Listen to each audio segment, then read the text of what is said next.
ប្រវត្តិនៃការកសាងប្រាសាទអង្គរវត្តប្រាសាទអង្គរវត្តគឺជាអច្ឆរិយវត្ថុដ៏វិសេសវិសាលនិងជាមោទនភាពជាតិដ៏ធំធេងរបស់ប្រទេសកម្ពុជាប្រាសាទដ៏ស្កឹមស្កៃនេះមានប្រវត្តិសាស្ត្រដ៏យូរលង់និងគួរឲ្យស្ញប់ស្ញែងជាទីបំផុត 1. ការកសាងនិងស្ថាបនិកអ្នកកសាងប្រាសាទអង្គរវត្តត្រូវបានកសាងឡើងដោយព្រះបាទសូរ្យវរ្ម័នទី 2 សូរ្យវរ្ម័នដែលជាព្រះមហាក្សត្រដ៏ខ្លាំងពូកែមួយព្រះអង្គក្នុងសម័យកាលអង្គរការបរិច្ឆេទការកសាងបានចាប់ផ្ដើមនៅដើមសតវត្សទី 12 ចន្លោះឆ្នាំ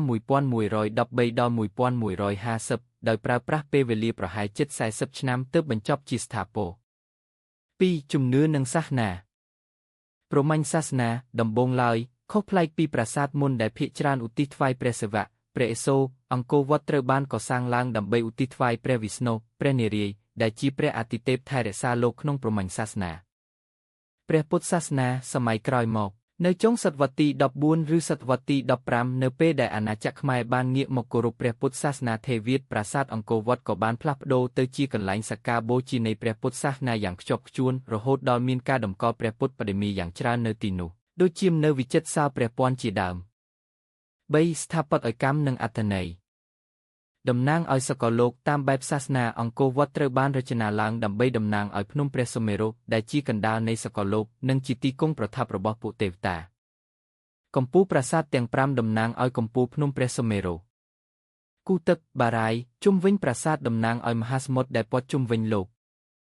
ទិសដៅប្រាសាទនេះបែរមុខទៅទិសខាងលិចដែលខុសពីប្រាសាទដទៃដែលបែរទៅទិសខាងកើតហេតុនេះហើយទើបអ្នកប្រវត្តិសាស្ត្រខ្លះជឿថាអង្គរវត្តក៏ត្រូវបានកសាងឡើងជាប្រាសាទភ្នូរសម្រាប់តម្កល់ព្រះសពរបស់ព្រះបាទសូរ្យវរ្ម័នទី 2 ផងដែរព្រោះទិសខាងលិចតំណាងឲ្យការអស្តង្គតនិងព្រះវិស្ណុ 4. សិល្បៈចម្លាក់ដ៏វិសេសវិសាលចម្លាក់នៅលើជញ្ជាំងមានចម្លាក់លៀនទៀបវែងអន្លាយដែលរៀបរាប់ពីឈុតឆាកក្នុងរឿងព្រេងបុរាណដូចជារឿងរាមកេរ្តិ៍រឿងមហាភារតៈនិងឈុតគោខេនសមុទ្រទឹកដោះដ៏ល្បីល្បាញក្រៅពីនេះក៏មានចម្លាក់បង្ហាញពីកងទ័ពដ៏ខ្លាំងក្លារបស់ព្រះបាទសូរ្យវរ្ម័នទី 2 ផងដែររូបចម្លាក់អប្សរាមានរូបចម្លាក់ស្រីអប្សរានិងទេវតារហូតដល់ទៅជិត 2,000 អង្គដែលមានម៉ូដសក់គ្រឿងអលង្ការនិងទឹកមុខខុសគ្នាគួរឲ្យភ្ញាក់ផ្អើល 5. ការថែរក្សានិងការទទួលស្គាល់ជាអន្តរជាតិទោះបីជាឆ្លងកាត់សម័យកាលសង្គ្រាមនិងការបោះបង់រាជធានីទៅភាគខាងត្បូងក៏ដោយក៏ប្រាសាទអង្គរវត្តមិនដែលត្រូវបានបោះបង់ចោលទាំងស្រុងរហូតដល់ដុះព្រៃជិតដោយប្រាសាទខ្លះនោះទេគឺតែងតែមានព្រះសង្ឃនិងអ្នកស្រុកថែរក្សាជានិច្ច